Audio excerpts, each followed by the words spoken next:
The horse was sad. He missed his owner deeply, a longing that seemed to echo through the vast, empty field. His owner was a kind man, always gentle and caring. He treated the horse not just as an animal, but as a true friend. They used to run through the fields together, their spirits intertwined in a dance of freedom and joy. The wind would rush past them, carrying their laughter. Now the horse was alone. The fields that once felt alive now seemed vast and empty. He wandered in a large field, his hooves leaving a trail of memories in the soft earth. The field was surrounded by a small wooden fence, a boundary that felt more like a prison with each passing day. The horse was big and strong, his muscles rippling under his sleek coat, a testament to his once vibrant life. He could easily jump over the fence, but he didn't. Something held him back, a loyalty to the place he once called home. Every day the horse did the same thing, a routine that had become a comfort in his solitude. He woke up with the first light of dawn. He ate grass, savoring each bite as if it could fill the emptiness inside him. He walked around the field, his steps slow and deliberate, as if searching for something he had lost. He looked at the fence. He felt trapped. He felt sad. He missed his friend. He missed running free. The fence was a constant reminder of his confinement. The horse sighed, a long, deep sigh that rustled the leaves of the nearby trees. It was a sigh filled with longing, a whisper of the freedom he once knew. One day a butterfly landed on the fence post. The butterfly was bright blue and flapped its wings slowly. "Hello," said the butterfly. The horse was surprised. He had never heard a butterfly talk before. "Hello?" the horse said back, his voice low and rumbling. "Why are you so sad?" the butterfly asked, tilting its tiny head. The horse looked at the butterfly. He looked at the fence. He sighed again. "I want to be free," he said. The butterfly fluttered its wings and flew closer, its delicate form dancing in the air like a whisper of freedom. It landed gently on the horse's back, its tiny feet barely making an impression on the horse's strong, muscular frame. "But you are free," said the butterfly, its voice filled with a gentle assurance that seemed to echo in the stillness of the field. The horse looked at the fence, its eyes reflecting a deep sense of longing and frustration, as if the wooden barrier was an insurmountable wall. "No, I'm not. I'm trapped," the horse replied, its voice heavy with resignation and sorrow.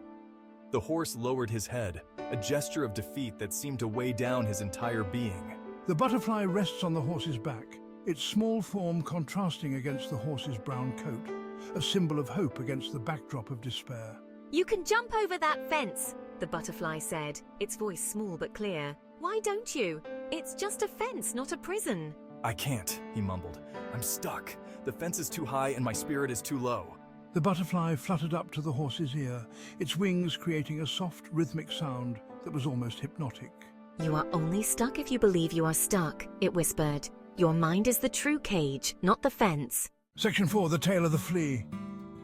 The horse was confused. He didn't understand. The butterfly saw the confusion in the horse's eyes. "Let me tell you a story. Once upon a time there was a flea.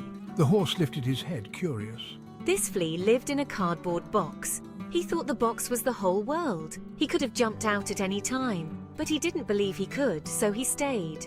The butterfly paused. The horse was listening intently. Section 5, breaking free. One day, another flea hopped by. He saw the first flea in the box. He said, "Why are you in there? It's a big world out here." The first flea was surprised. He looked at the box. He looked at the world outside. He realized he was free. The first flea jumped out of the box. He had been free all along. He just didn't know it. The horse was quiet. He looked at the fence. It seemed smaller now.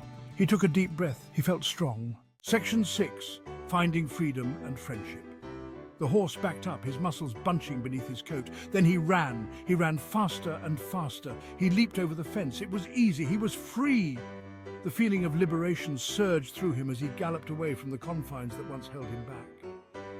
The open field stretched out before him, a vast expanse of possibilities. Every stride he took was a testament to his newfound freedom. "I am free!" The words echoed in his mind, a mantra of liberation. The sky above seemed bluer, the air fresher, and the world more vibrant. He felt a connection to the earth beneath his hooves, a bond that had been missing for so long. The horse ran through the fields.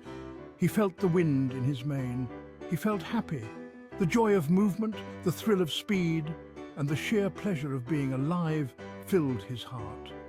Each gust of wind seemed to whisper secrets of the wild, tales of adventure and freedom. I am happy. His whinny was a song of joy, a declaration to the world.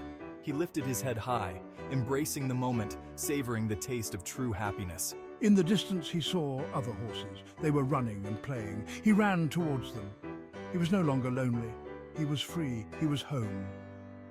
The butterfly watched from the fence post. It smiled. The sight of the other horses filled him with a sense of belonging. He had found his herd, his family. The butterfly, a silent witness to his journey, seemed to share in his joy. Welcome home. The words were a warm embrace, a promise of friendship and camaraderie. His eyes sparkled with gratitude and relief. The horse had found his freedom and friendship at last. In the lush meadow, surrounded by his new friends, he knew he had found his place in the world. The journey had been long, but the destination was worth every step. He was home.